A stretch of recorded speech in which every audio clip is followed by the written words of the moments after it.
I'm here. Are you guys here with me today? I'm looking for a timer countdown on live or some kind of a notification that we are all in this together. Good morning, good morning. Are we here? Are we live?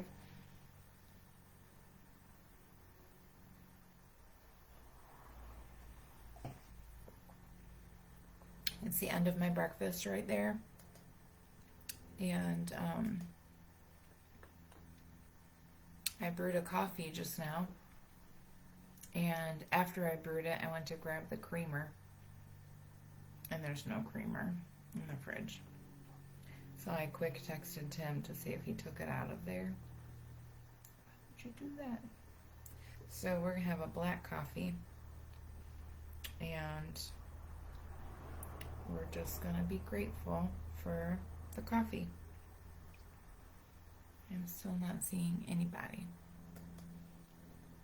0 viewers and 0.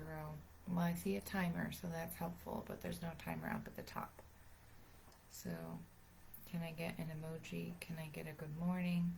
Can I get a something to say that we are live? Oh, Tim just texted me back and he said he did take the creamer. He said he'll bring it back. Then he's going to interrupt our live. So I'm just going to go for it and believe that, oh, I see the sign that we're live just now. Okay, so this is episode number 10 of 10 Minutes with Tara.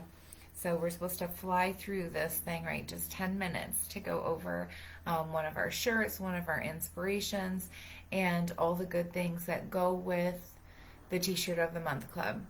So it's not July, it's August. No, it's September 2nd now. But we've got the shirt, right? So I hid it with a jacket, right? But I did my hair up so you guys can do a jacket, and I've got my jeans on, so you can always do like jeans and heels and all the things. But I put it on to show you that you can wear it year round. Like, nobody has to know the design under there. They just see the words, but the words are anyways applicable. I try not to do like Christmas design, like I didn't put Rudolph or Santa or something on there, so then you would feel silly if you wore it all through the year. But my thought was, if we did this type of red, that we you would wear it with your Christmas pajama pants. You would wear it with you can do jeans and your jean jacket. I gotta get a jean jacket because you guys look so cute when you wear your jean jackets, and I don't have one. So I added the bandana that we did with a July shirt. Was it June? July. And thought the red would go with the red. So if you picture like your red fuzzy Christmas pajamas, like that could be a really cute way to enjoy the holidays. And in case you didn't notice from last week, we actually kind of sort of ended up doing like 2 Christmas shirts in a way. We did that dark purple with the silver, the baby changes everything. That was episode number 9 last week. But this one, we went ahead and of course shipped it out, so you had it like the weeks before Christmas. But I'd like for you to have them a little sooner. So this year we're only doing 1 Christmas-ish shirt, and it's going to be a little bit more applicable, so you can start wearing it in November. And again, you can kind of sort of wear it year round and get to the good things. So it was a lot of fun for me to make this one. But I was definitely conflicted at Christmas last year because it had never really occurred to me. Of course, I know people go through sad things all the time. I know the emergency room in the hospital is open on Christmas. I know disasters, social services still is on call on the Christmas holiday weekend or the holiday over the Christmas holiday. And just because the rest of us, close our businesses and things does not mean that they stop working. The first responders, the police, I think it just hit me hard that, what I call the most wonderful time of the year is sometimes the worst time of the year for people that we love, for people in our community, and it's forever scarred and changed because of that. So all that to say, that was my revelation, that sometimes Christmas is not all the things good and sparkly and bright. And my heart went out to the people that do struggle. And I think it was very similar to Adoption Day, where we were so grateful to call these kids our forever kids, and we were so grateful that we were coming to the end of a journey, closing our home, no more caseworkers, no more meetings, even counseling was wrapping up for a time. And we were in a place where we were so looking forward to just healing our family and being at peace. But there was no way you could celebrate the adoption without acknowledging that these kids had another family. They had an original biological family. And the only way we could gain is from their loss. And that was hard for me to digest. I know a lot of other foster moms, adoptive moms struggle with the same, because you can't have one without the other. And that's both the beauty and the bittersweet of adoption. People would say congratulations, and I would be like, no, you don't understand. Like, this is so hurtful. But I knew what they were saying, and I so appreciated it. It was just carrying that hard piece of the reality that one family had to be broken up in order for ours to gain two more. And I think the farther we get down the road, when I understand more of our drive for Project Hope to keep these women together with their kids, that's God's original purpose. It's God's intended purpose to heal the whole family. What if their parents could have, worked through all the challenges and the barriers? And what if we could have healed that whole family? And so we weren't able to do it for our kids and, their biological family, but maybe we can for the next one. So I am so grateful for that. But when I did this Tidings of Comfort and Joy, let me read the verse for you here. Proverbs 31, verse 8. It says, "Speak up for those who cannot speak for themselves. Ensure justice for those being crushed." That's the New Living Translation. Speak up for those who cannot speak for themselves. Ensure justice for those being crushed. And I just thought how bittersweet that Christmas holiday is, where we're singing tidings of comfort and joy. And there's a whole world out there that some of these days are the hardest and the darkest. And that's when Jesus came, to be fair, in the darkest time, when there was so much political unrest, when his people were being persecuted. They were being literally held in oppression. And so we shouldn't be surprised, and I do think it's important to find the rest and to not let anything steal your joy, and there's a balance to all of those things. This was just my revelation of the irony, or the bittersweet moment, tidings of comfort and joy. And what are we even talking about? Comfort and joy in this season. Yeah, that a Savior is coming, a Savior is here. But there are people that cannot advocate for themselves, that cannot speak for themselves, and that's the children and widows and orphans. Like, biblically, that's who we're called to take care of. So the thoughts that I wrote on the verse last Christmas, I said, every one of us is called into the kingdom. Every one of us called into the kingdom has a purpose and a voice. From the moment we give our lives to the Lord, there are jobs to do and things that need to be done. One of those things is to use our voice to help those who cannot speak for themselves, and to use our platform to work for justice where we see that there is none. We are called to bring comfort and joy to a world where there is not always that. We are called to help those who cannot help themselves in a season where there is supposed to be light and expectation. Jesus came into this world in a very dark time. His people were being oppressed by corrupt government. For years they had been crying out for a Savior, begging God to come to earth. When he finally arrived, he came in such a way that most could not even recognize him. May we be brave enough and humble enough to be able to change our hearts and minds to line up with the cause of the kingdom rather than of this world. And then brave enough and humble enough to speak out and work for justice. I mean, it's a tall order, but when you think about the 10 Commandments in the Old Testament, it's not enough. Like, we need the New Testament, not only to show us that the promise was fulfilled, but to give us more actionable items to get us through this life in this world. And when we're hearing these words written, well, okay, Proverbs is Old Testament if you want to be honest about it. So when you hear these words being written, that is our job. That's a commandment, guys. We have to speak up for those who cannot speak for themselves, to ensure justice for those being crushed. And when we look at our political landscape, when we look at the world around us, you don't have to go very far.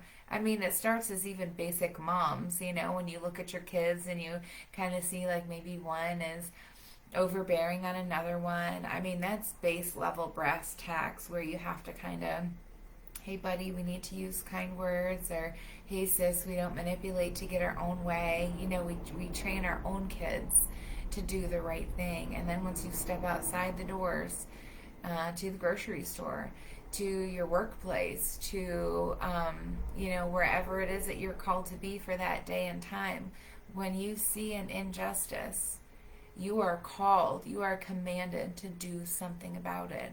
So what is that thing? Every one of us, it's going to look different. For every one of us, we're going to feel a different conviction. We're going to feel to respond differently, and that's okay. That's what the Holy Ghost is for. That's who you answer to, as long as you are recognizing that this is your commandment, that we are called to speak up for those. You know, so here's tidings of comfort and joy. Here's supposed to be the most wonderful time of the year. And I'm looking around thinking, how can I fix this for somebody else? You know, we are so blessed. Our kids are healing. We are in a good place at Christmas time. We had so much to look forward to, visiting family and friends, and everybody was healthy. I mean, we were just so blessed to live in the life that we were living in that season. So as my responsibility, my duty, my obligation, look up and look around and see, where else can I help? Who else needs something? Who else needs comfort and joy? Who else needs to be spoken for? I mean, can you imagine being a caseworker over the holidays? I can't even imagine, like, who do you call? Like, on Christmas Eve, can you take a placement? And this is Christmas. You know, this is what these kids are going to remember Christmas for the rest of their lives. I mean, that they were removed from their home, that they had a visit and it didn't go well, that emotions are sky high, skyrocketing. That's the reality of what these people are facing. And we are called to bring comfort and joy, to speak up for the ones who cannot, to help the ones who cannot help themselves. My prayer then was, Lord, as the days grow darker in this world, may you shine brighter. As the nights seem longer and the season is colder, let your voice be heard and let your word change the atmosphere. Thank you for humbling yourself into a mortal man in order to show us the way to life. Thank you for living a life of sacrifice as an example for the times we face hard things that we know are right in your sight. Give us grace and strength to be world changers, starting with speaking out and fighting for justice for our most vulnerable ones that are the most precious to you. The action we had for the month: to seek out the most vulnerable and make sure they are situated in this cold and hard season. If that means food and clothes, I will do it. If that means writing a letter to government to advocate for change, I will do it. Whatever it takes, whatever the sacrifice, if I see injustice and oppression, I will do what I can to change it. And we had the space for notes there, and you could just kind of write down your thoughts and all the things that go along with what comes to mind when you face something like that. And I know we say like the hustle and bustle of Christmas, and I'm all about that. I mean, I don't like running errands, but I love, packing the kids in the van and, brewing hot chocolate and candy canes and going to see lights and nativities and all those things. And I love that part of it. There's another part that there's so many have tos or so many things that creep up during the holidays. Maybe we intentionally can arrange our life in such a way that it's not so. I craved that quiet. I craved hearing that still small voice. I did not want to start my day until I knew that I was filled up in order to be poured out for other people. And I could not handle an emergency phone call. I could not handle hearing sadness from a local family, and I wouldn't have the strength to activate on it if I wasn't filled up and full of what I needed to in order to pour out to other people. So I think it's so easy to slip into that. We have to. And I would say I totally analyzed traditions last year. I'm such a big traditions. We did it last year, so we should do it again. And the kids are like, remember when we went and did blah, blah, blah? Well, you can only do that for like 4 or 5 years before you just added 4 or 5 things onto your thing. If it was like a new tradition, a new recipe, a new baking thing, I mean, whatever it was, there's only so many times in the day that you can add that on. And all of a sudden it's traditions that you're serving instead of them serving you and your family. And if we don't make space for the what ifs, if we don't make space for the unknown, if we don't make space to speak up, we're not going to have it in our time of day.